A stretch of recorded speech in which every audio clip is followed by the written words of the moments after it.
Alrighty, folks, we are back today to do an updated tier list for the 1.0 full release patch.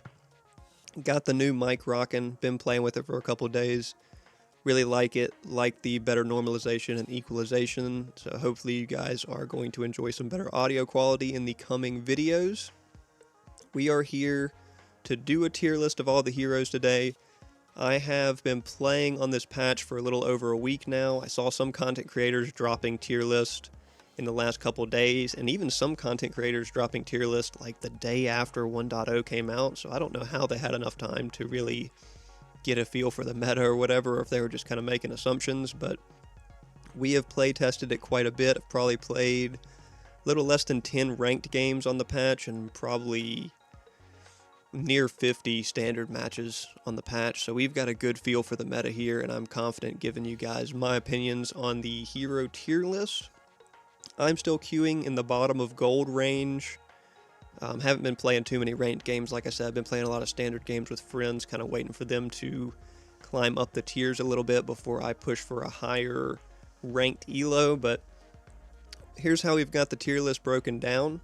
We've got it in S tier, must pick or ban. These are heroes you're going to see picked or banned in most of your ranked games. Kind of heroes I would classify as a little overpowered or perfectly fitting to the meta right now. A tier, fits the meta. These are heroes that aren't necessarily overpowered or won't necessarily be guaranteed to pick or ban in all your ranked games, but will be, do fit the meta well and are quite strong. B tier, usually good picks. These are picks that I'm, happy to see on my team, happy to see our team land this pick to either get good use out of the hero in our comp or prevent the other team from having them. C tier, not great heroes or situational heroes, ones that can shine in certain spots but maybe not the best overall, not as good as the A and B tier or as overpowered as the S tier. D tier, which you see I've got colored here because it is D tier with upside. It is only for one tricks, basically. These are heroes that are hard to play, but maybe if you're exceptionally good with them, you can get a lot out of them. And then F tier, which is just low expectations. I didn't want to title it needs buffs again because I think, not a lot of heroes do need buffs, and I think even some of the lower end heroes, if you buff them too hard, they're just going to spike out of control in the meta, so these are just heroes that when I see picked on my team, I'm holding very low expectations for their performance overall. So we're going to go right through it here, rank all the heroes, not try to take up too much of you guys' time, and let's get right into it. So first off, Countess. I think Countess, I have been seeing her quite a bit, but she takes a while to get rolling. We'll put her in the B tier. She can do her job well as an assassin late game, but it takes a while to get there. Kind of gets outclassed most of the time in mid lane, just, getting outranged by all these burst mages and stuff. Doesn't have ridiculously strong CC or anything, which is really what this meta is based off of right now. Crunch. I like Crunch. I've done a lot of play with him since I did the build testing videos. We're going to put him in the usually good picks tier. Doesn't exceptionally fit the meta, does bully in his lane very strong, and can win the lane most of the time after you hit level 6 with him, but not like perfectly fitting to the meta. He just gets blown up late game if the other team CC combos him. Decker, S tier. I mean, Decker is an incredible support, fits the meta perfectly, is really strong. You're not going to see her banned a lot, which is weird because I vote for her to get banned pretty much every time that our support isn't planning on playing Decker, but the cage, the long range stun, everything about her kit is really strong, can help you clear early in lane if you have a weak clearing carry like Kira or something. So, gotta be S tier support for me. Decker, or Drongo, Decker on the mind. Drongo fits the meta very well. I wouldn't say he's necessarily going to get picked or banned in every ranked game. You will see him banned sometimes, but usually not because people know how to kind of play against him now. He's been strong for a while. The nerfs didn't really hurt him too much. He is still strong. Still a top 3 carry in my opinion, but not quite as overpowered as someone like Decker. Fang Mao, jeez. Those buffs helped him out a lot. The item buffs helped him out a lot. We're going to put him in A tier because I don't want to really fill up the S tier, and you shouldn't be seeing him get banned too much, at least not in gold. Maybe in higher ranks you're seeing him banned more because he is very good. Borderline S tier with how strong the execute is. Good mobility, good safety. A lot of the items that you're building on him got buffed. You know, Envy is still very strong even though it got nerfed. So A tier for Feng Mao. Gadget. The nerfs did hurt her. But she is still very strong. Good safety with the ultimate. Good self-peel. Good in team fights. I mean, I'm almost tempted to put her in one tricks because if you're not good with her, you're going to get destroyed probably, but really high end potential. Even if you're not amazing with her, you can get good use out of her. We're going to say B tier, usually good picks. I don't think she's definitely not as strong as she was before the nerfs, but still very strong, way better than Countess. Very much top of B tier. We might look at it again at the end and decide to move her to A tier, but B tier, usually good picks. I'm happy to see her on my team. Gideon, another one that's not quite as ridiculous as he once was.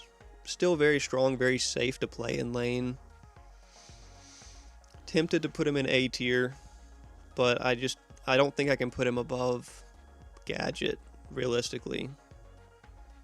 We'll reinvestigate this. Like I said, Gadget probably needs to be moved up. Greystone. My personal bias is going to have to take effect here and put him in B tier. Usually good picks. He could easily be in C tier.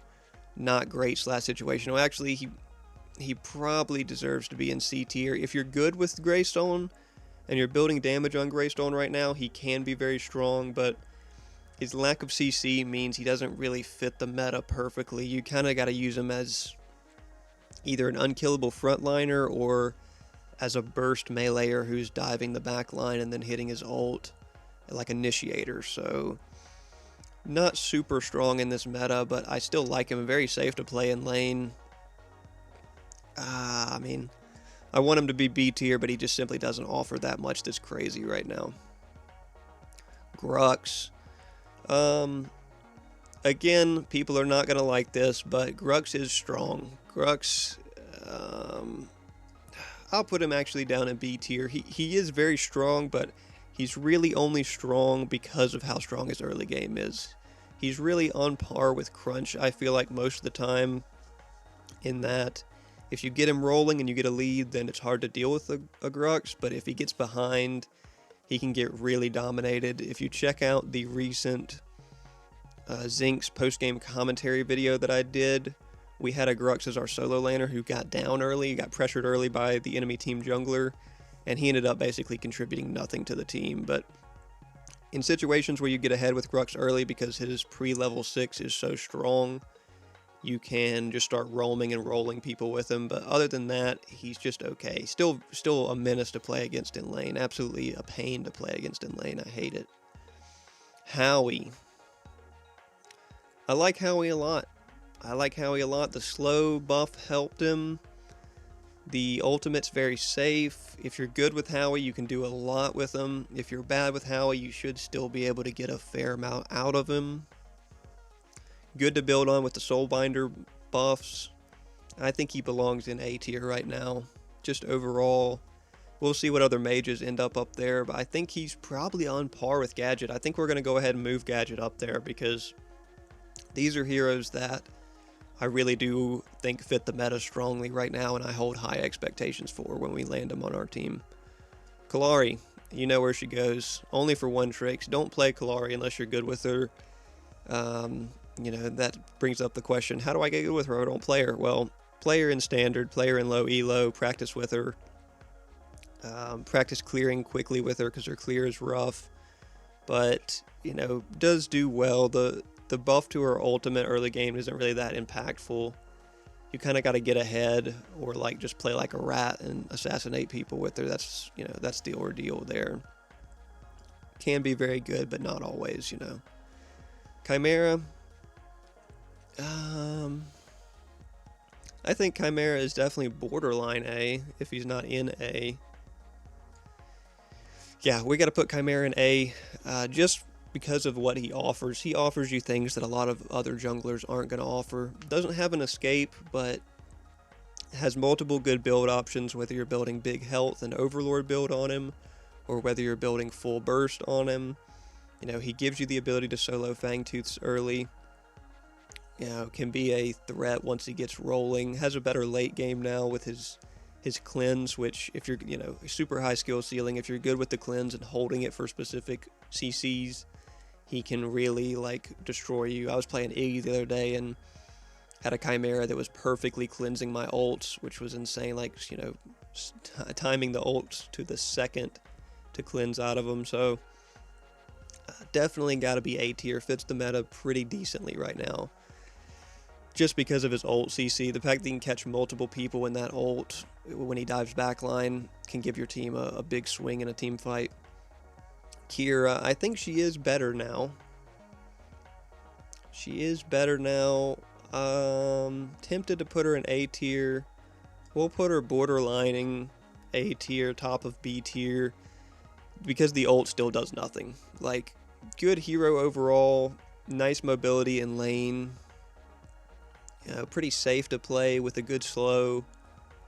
If she's got a good support comboed with her, she can do a lot with her good scaling into late game, but not like absurdly strong. Just decent. Usually a good pick for sure.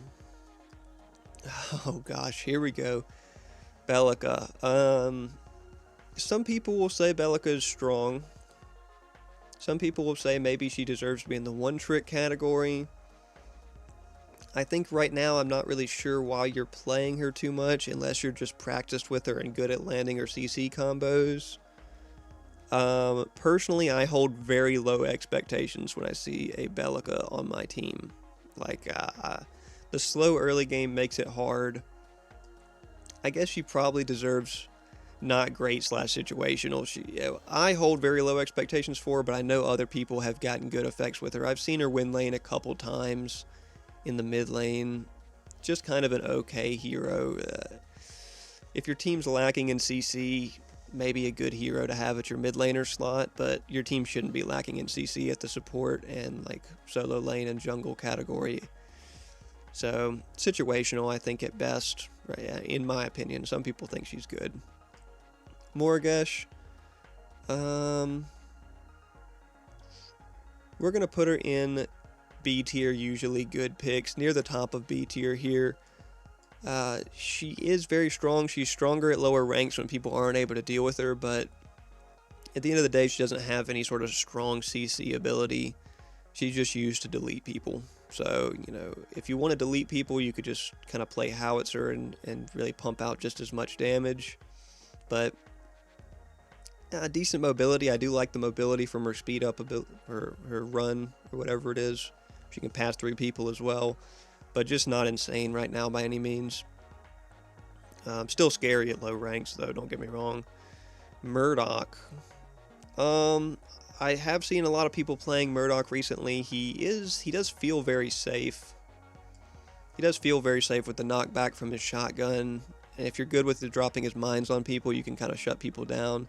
Universal ult is nice. At least it does something. Kira's ult does absolutely nothing. So if you hit a couple ults early, you're in a good spot. Doesn't quite make it into the A tier. Could be situational, but he feels very safe with that movement speed and with that shotgun knockback. I really like him right now. A lot of people playing him for sure. Muriel.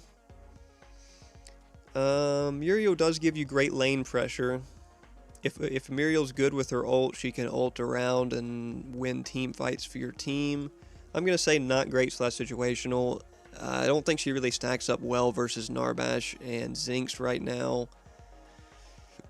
You know, the competition that she has at her role is very steep between Decker, FaZe, you know, those type of range supports right now that are good. Really not one of the best picks, but can be very good situationally. Tempted to put her in the one-trick category because if you see someone that's really good with Muriel, they can really help win the game, but just not really, you know, just tough competition for sure. Narbash, we grabbed Iggy. Narbash, I like Narbash. I think Narbash is usually a good pick. He offers a lot with that movement speed ability right now. Great CC. Keeps the team healed up in this kind of tank meta. If you got a Rampage and a Sevrog or like a Steel or other big tanks on your team and you're keeping them healed up, it's going to be hard to push through a front line of Narbash plus Rampage or something like that, or Narbash plus a late game Sevrog is going to be hard to burn them down. So usually a good pick. Doesn't quite like fit into the elite meta right now, but a good pick. Iggy. As much as I like Iggy and want him to be A tier, I think we're going to have to slot Iggy in C tier right now. Not great, so that's situational. I think Iggy's very great, but just the meta right now is more CC and burst based, and Iggy doesn't really have the crazy burst. Having Iggy on your team can be A tier or S tier even if your team's playing around Iggy, or if you're in a chat with your buddies and you're letting them know how you need to play Iggy, or they're planning for where your turrets are set, or they're, keeping an eye on the team fight positioning. But for the average player in a ranked game where you're like not on comms with any of your teammates, you're not going to be able to like carry the game or swing the game, I would say, as much as you can with Howitzer or Gadget. I think actually by that token though, I can't put Countess in a higher tier than Iggy. I mean, there's simply no way. So we're going to drop Countess down here. Doesn't, same ordeal. Your team's got to be playing around the fact that you've got a Countess or an Iggy, not just chilling like they would with a Murdoch or a Morgash. So I think we'll scoot her down there as well. FaZe. I still like FaZe. FaZe is usually a good pick. The, how easy it is to root people with her line ability is just really nice. The way she can buff her carry with the ultimate to just dive people right now is really nice for team fights and, burning down objectives and stuff like that. So still a strong hero, still good build options on her. Narbash. Narbash is definitely a lot better. Narbash. Dog, man. Rampage. Rampage is definitely a lot better now.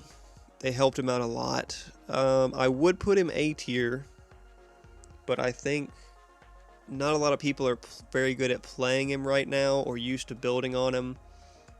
We're going to put him in B tier. I think if people get more used to playing on him and used to building on him here in this 1.0 meta, he could potentially be A tier, but you've just got to be able to hit the rock. You've got to be able to time your engagements well. Fights in the jungle are very good with him, but overall not incredible. The rock is very good. The rock is very good, don't get me wrong. And his clear is a lot better now, so still a slow early game, really good late game. We'll put him in the B tier for the kind of balance. Revenant. Revenant may be our first guest in the low expectations here. Yeah, I think we got to put Revenant in low expectations, and honestly, I think we've probably got to put Bellica in the... I know some people like her, but I just can't let her sit up there. When I see a Revenant or a Bellica picked on my team, I just have low expectations for what they're going to do performance-wise. Both of them can be good in certain situations. Revenant may be borderline for the one-trick only category, because I have seen him carry some games, but realistically, if you're able to carry a game as Revenant, you probably would be able to carry a game with Drongo just as well, or Sparrow, or whoever it is, Kira. So we're just going to put in low expectations for now. We may readjust them here at the end, but it just doesn't offer that much insane stuff to the team. After the Infernum nerf, which you really liked Infernum on him, it kind of makes it a little weird on how you build on him anyway. Richter. Alright, come on guys. How many of y'all have been seeing Richters in like every single game? I know I have. Richter is just insane now. The fact that he can play solo lane effectively, jungle effectively, huge threat in lane as support. If you get pulled by Richter, you're probably dead, because we're in this CC meta. You get pulled, you get silenced, you can't get out, you're probably dead before you can do anything. Richter is very strong right now. I've got a friend who's been playing him in jungle quite a lot and having a good time. Just a good kit, good clear and everything too. Not bad at all in any in any role realistically, except for maybe mid and carry, of course. But Seraph, I like Seraph, but I think she pretty much always has to sit where Greystone is sitting. I mean, it's very similar heroes. You got to do damage with her. You might lose lane with her a lot of the times because you're just going to have to play for the escape. You're never really building big tank on Seraph. You're trying to just burn people down.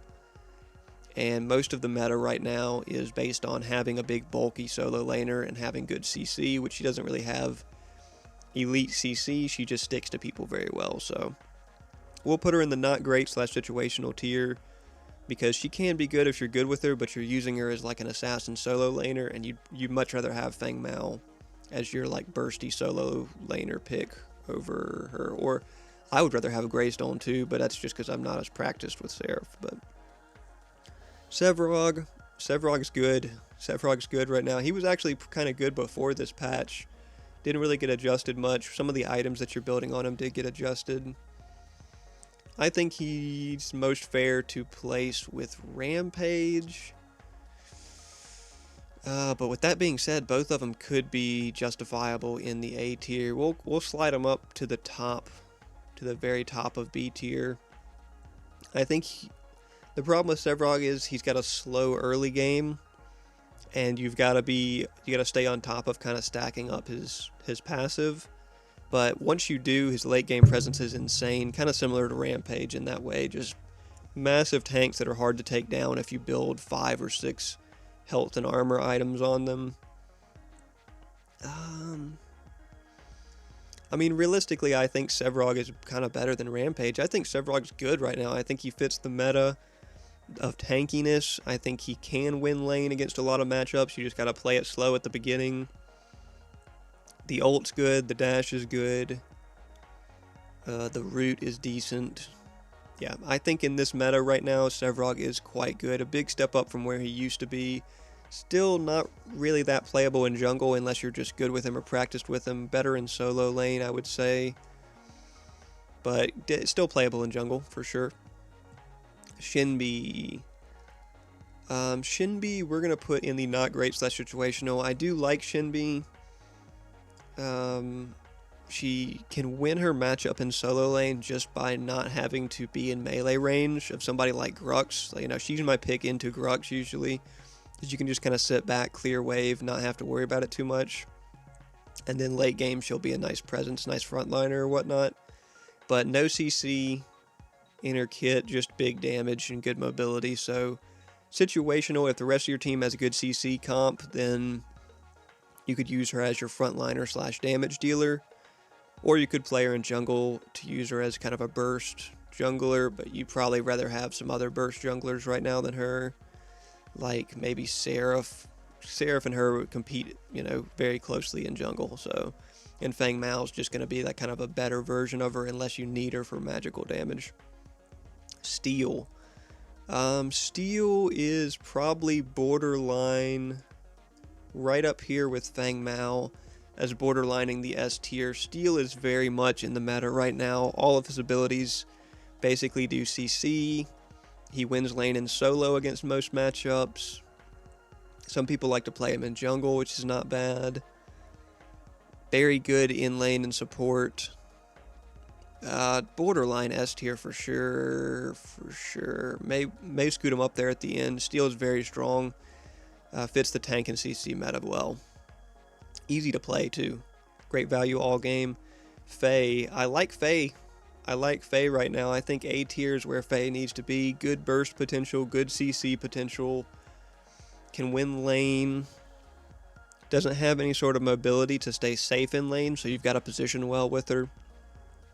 But scales well into the late game, can keep your carry safe. One of the things about mid laners that you're really looking at is if my mid laner is standing beside my carry and they try to get dove or somebody tries to jump on my carry, can I keep my carry alive? Can I keep my carry safe? And, you know, you look at these picks, Faye, Gadget, Howitzer. If somebody jumps on your carry and you've got a Faye, Gadget, or Howitzer standing beside your carry is going to be fine. You know, you can pull them back.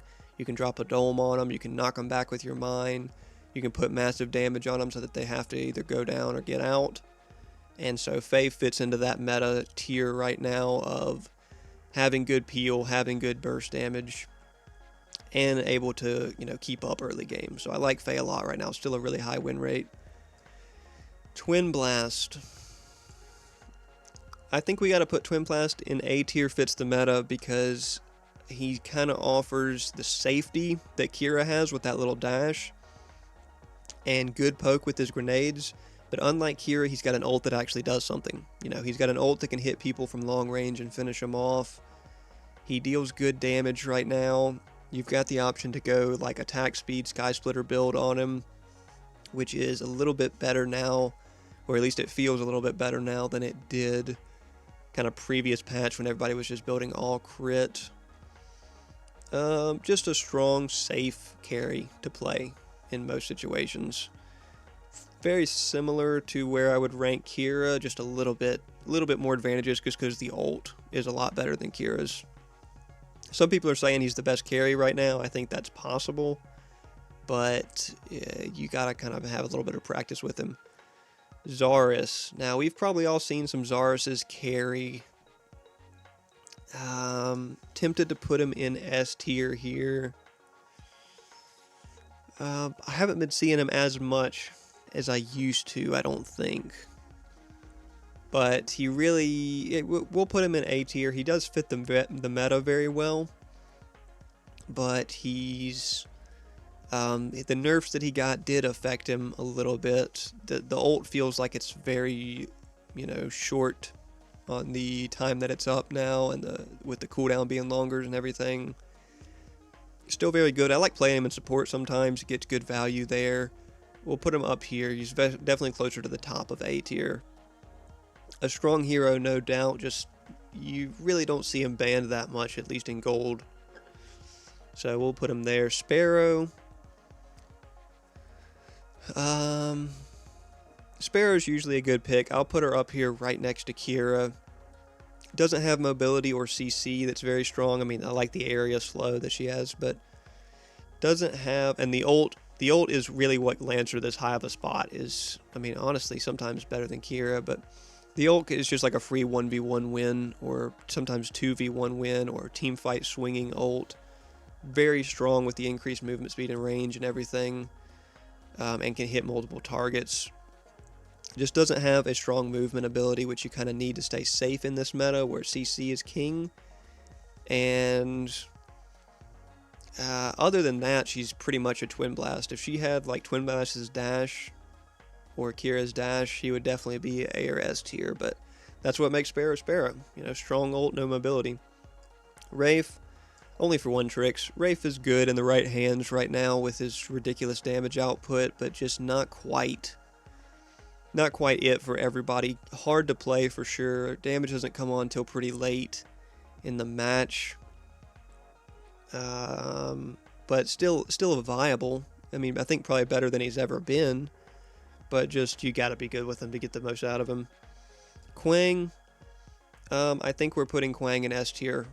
Quang, you know, in the meta right now where CC is king, that tether, that long duration tether with the ability to dash into it, whether it's with his dash and knock them up or with his ult and slow them down, he's just really strong.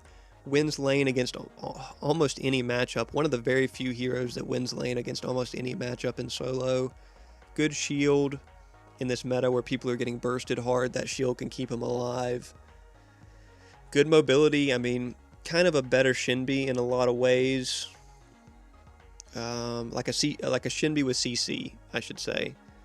And that's really what you need in this meta. You know, if Shinbi had some sort of better CC, or if Shinbi had, you know, a tether like Quang did in place of something, then she would be up here too. But Quang just very strong right now. You're probably seeing him dominate in solo lane a lot. Good in jungle if you want to pick him. Can build damage, can build tank. Either way, he's going to have a big impact on the game. So I like him up there in S tier. Argus. We're going to put Argus in S tier. I think the buffs were not necessary at all to him. I think he was already strong before the buffs. The amount of consistent damage this man deals is insane. The fact that he can confidently play mid lane or support now with the long range stun, with the good CC, with the long range ultimate to finish people. I mean, great when he rotates out of mid lane, clears lane fast, or clears waves fast so he can get out of lane. This guy was not due for a buff. I don't know why they buffed him. It was minor and everything, but still ridiculously strong. I hate playing against him. You're probably not going to see him banned too much, but you are going to see him picked a lot in your ranked games because people are playing him at support and just stunning you down and blowing people up, or they're playing him at mid and just destroying people with that long range ult. So gotta be S tier. Grim, I like Grim, still very strong, still does fit the meta. Got the nerfs kind of across the kit. I don't think he's much stronger than Kira other than the fact that his ult does more.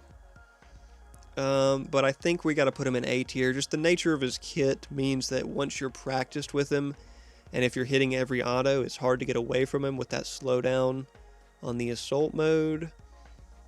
His ult can finish people off. I mean, we've got him in the same tier as Twin Blast and Drongo. I think that's kind of safe.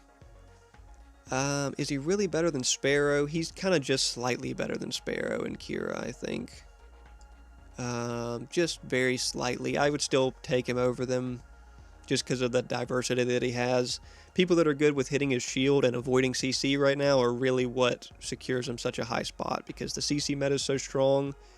But if you're good at timing that shield and preventing getting pulled by a Richter, or preventing getting dove on by a Grux, or, you know, stuff like that, the abilities that you can cancel out with that shield are really strong. So I think must be an A tier. Aurora. Oh, Aurora. We're down to 3 really strong heroes here at the end. Aurora probably merits an S tier spot most of the time. We'll put her up here with Zarus, Fang Mao, and Steel as one of the stronger heroes. Definitely fits the meta right now. Super high skill ceiling. If you're good with Aurora, you can absolutely dominate games, but you've kind of got to be good with her to get the most out of her. You can build her full tank and just rely on your CC like how you would with Sevarog. You can build her big damage and blow people up. Her ult does less damage now since the nerfs, but, you know, still enough. The CC alone from her kit is really what earns her such a high spot. You know, kind of like Steel. When all of your abilities apply CC, you deserve a high spot. Good mobility, good safety, wins lane and solo a lot. Still fast clear in jungle, so A tier, borderline S tier. I think she's probably even closer than Steel. But she's right up here with Steel and Fang Mao. It's just when you see people that aren't good with her, it makes you think less of her, but she is very strong. Terra. Terra after the nerfs. I think Terra is still very strong after the nerfs. I think we're going to still keep her in S tier for now. Just because of the ultimate. The fact you can hit the ult and be CC immune in a meta where CC is like the determining factor in most team fights is really strong. The fact that she has a root in her kit, has a stun in her kit. The shield got nerfed. The shield dash got nerfed pretty heavily, but still strong. You're still going to see her banned in a lot of games or picked because she has a pretty easy time winning lane. Definitely closer to A tier now than she was after the nerfs, but the CC immunity in a meta where CC is king has got to secure her the S tier spot. And then Zinx, S tier, she's getting picked or banned. Guys, this kid is insane. Multi-hero stun, like, that's absurd. A revive on herself or allies. If it was just on self or just on allies, it would be one thing, but having the option to do either is insane. Having a strong on-demand heal. I mean, a lot of items that got price reductions for the support tree benefit her heavily, so just overall a ridiculous hero. You've got to be banning her in your ranked games, guys. She's just too strong. She can swing team fights too easily. Great poke in lane, great pressure in lane. You know, I've put out 2 gameplay videos playing her, and, you know, I don't think I've really had a bad match with her yet in any lane. Played her in solo, played her in mid. She's strong everywhere. You know, must pick or ban hero. So that's the list. I will zoom. Oh, let's look through it here and see if I want to move anybody around. Decker, Richter, Quang, Argus, Terra, Zinx. If anybody's moving down, it's Terra.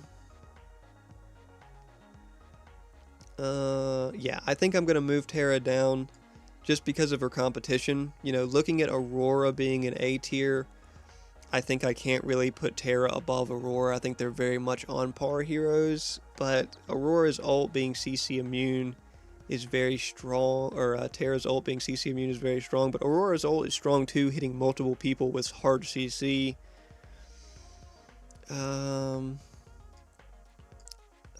They're both very close to S tier, but I think I'm going to put them in, I'm going to leave them in A tier. Looking through here, Steel Fang, Mal, Zarus, yep. I like all these.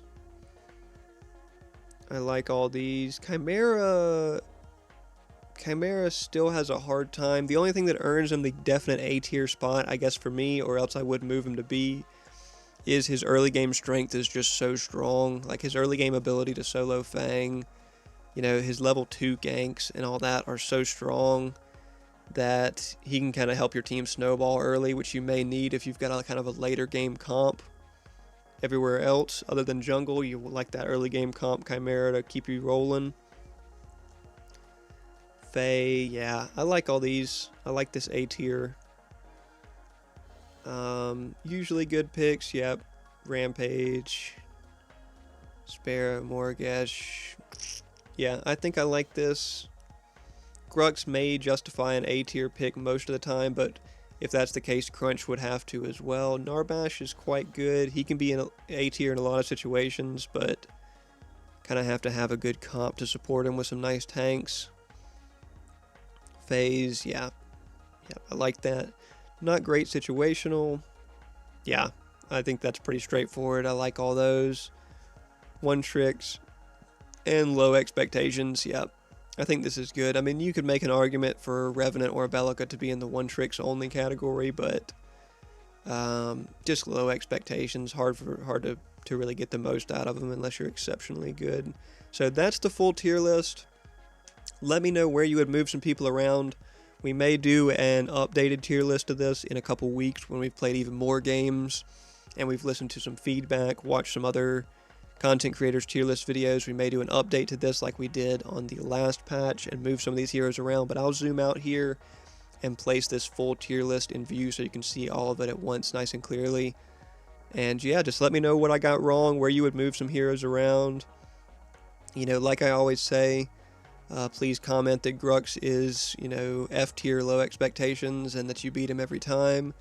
And please comment that Zinx is weak and underpowered because you always lose lane with her, or whatever you want to comment. I'll respond to you and we can talk about how strong heroes are relative to the meta right now. I think this is pretty close though. I think this is pretty close. There's going to be a couple minor adjustments maybe, but I think this is it. So thanks for watching, guys. Hope you enjoyed. Check out some of the recent videos. We've got some nice ranked videos out recently with a big 106k damage Iggy and Scorch game that I played in ranked. That was fun. As well as a Greystone video where I kind of got, you know, bullied a little bit in lane, but had an interesting match regardless. Check out some of the spreadsheet videos we've done recently. I recently did a Fangmao execute spreadsheet video breaking down how to get the most execute threshold possible, as well as a Shinbi spreadsheet video because Shinbi has a lot of different build paths you can go with her, and you can almost always get something out of her late game for your team. So check those out if you're interested in that. And of course, we put out 2 Zinx gameplay videos recently that you can check out as well if you're trying to figure out how to play her more effectively or build on her more effectively. So that's going to do it for this one, guys. Let me know what you think in the comments. Thanks for watching, and we will catch y'all in the next one.